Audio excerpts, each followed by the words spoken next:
Palagay ko, relevant na yung tanong ko, so bubuti naman binigyan tayo ng pagkakataon. Mr. Chair, I have, sa haba ng paghihintay ko, please allow me to ask related questions naman.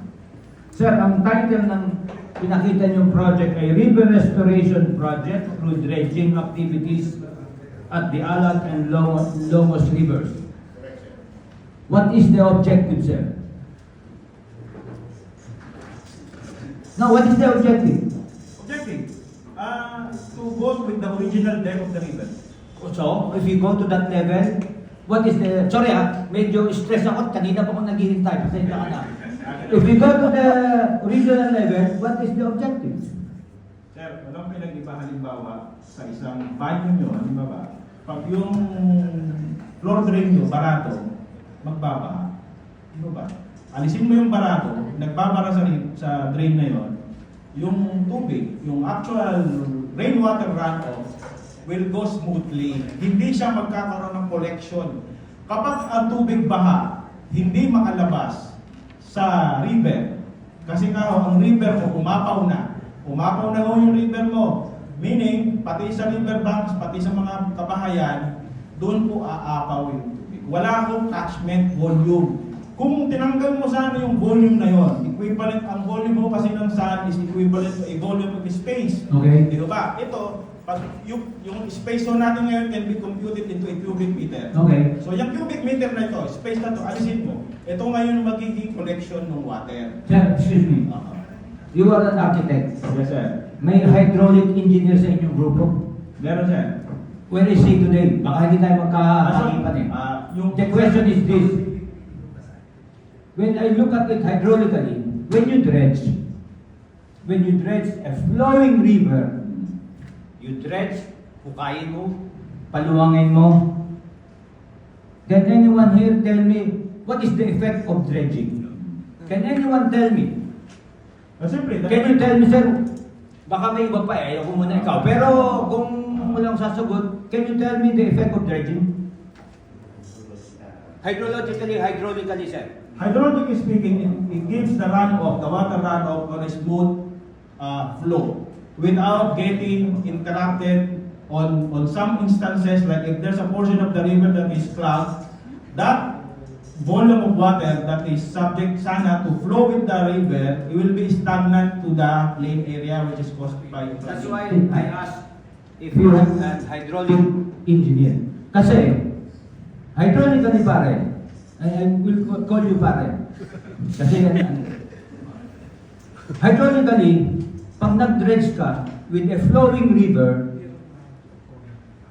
at wala namang sumasagot sa tanong ko, if you dredge a flowing river, you only change the velocity.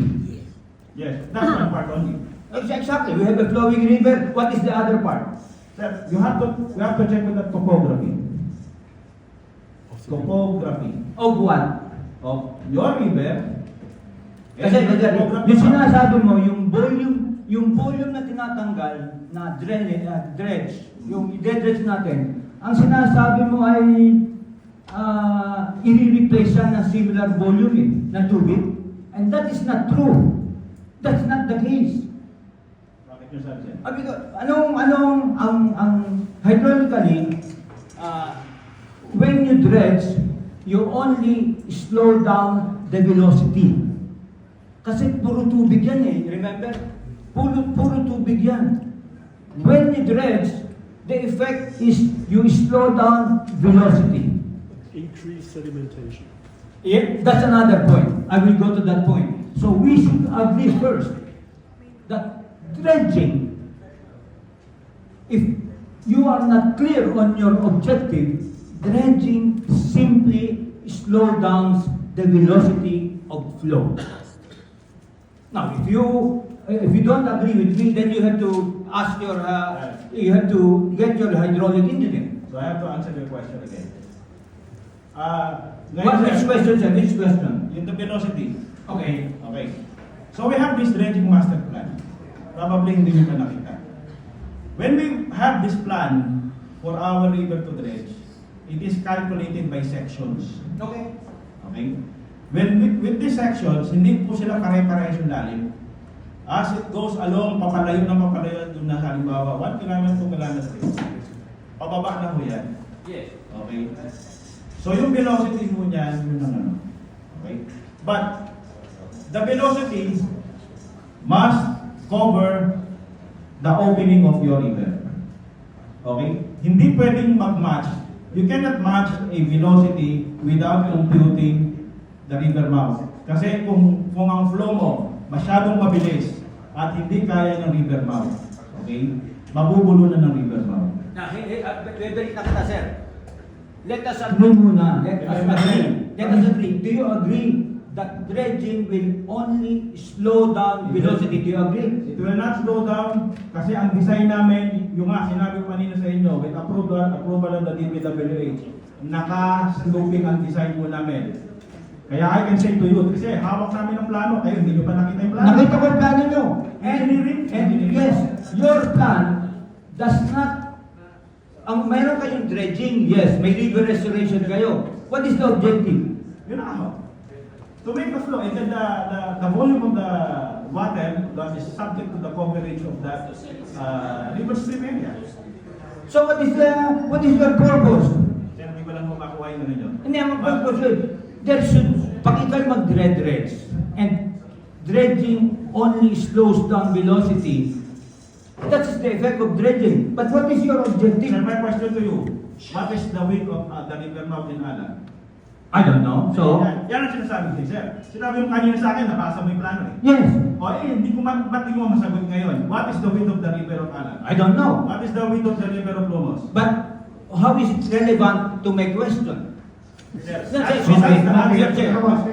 Can you just please go to the main point of your question? Because to me, the only one of the basic reason why we are dredging is to improve flood mitigation. That is the objective. Am I correct? Yes, sir. One part.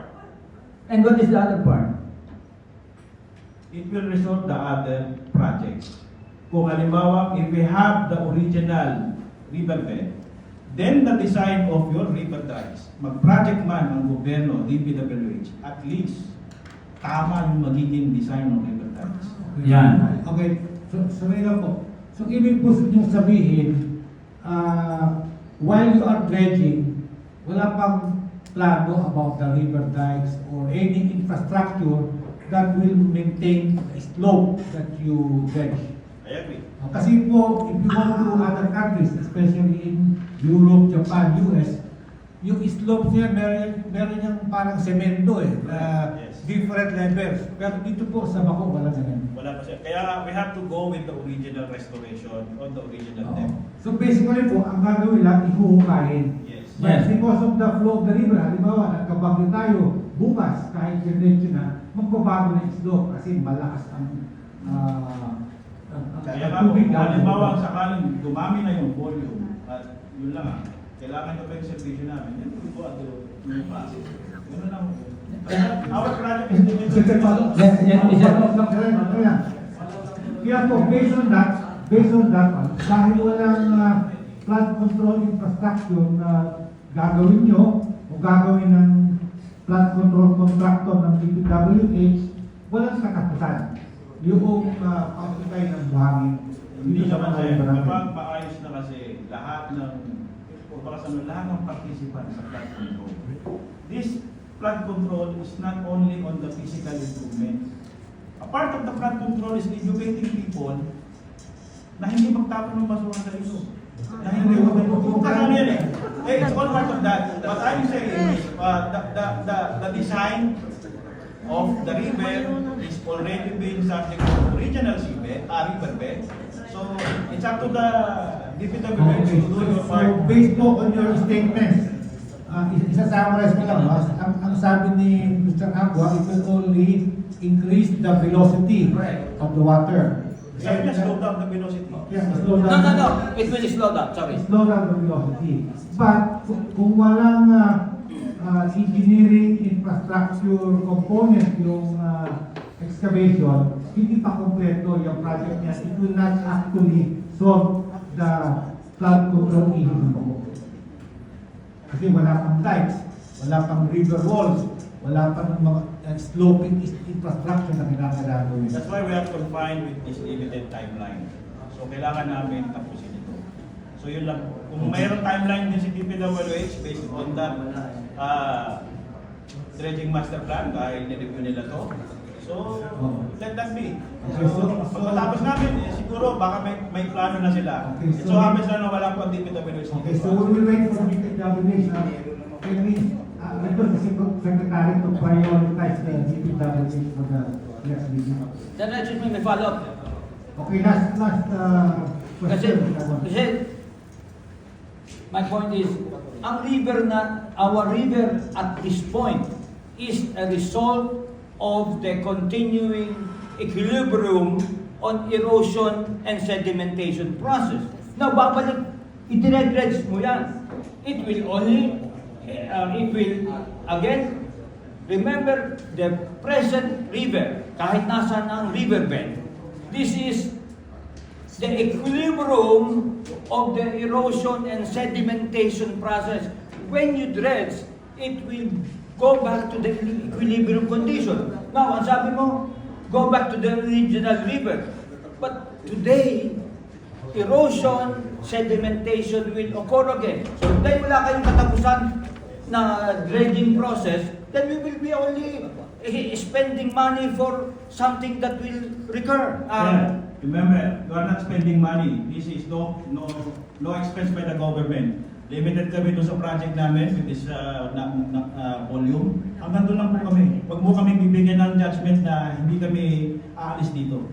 No, I'm referring to the erosion. So it will go back to what it is today. That's the equilibrium condition. If you remove them, you are allowing the differential then there will be erosion. Babalik tayo sa dati pare. So that's why I'm asking, what is your objective for this? So, well said. We will move that subject to further comments.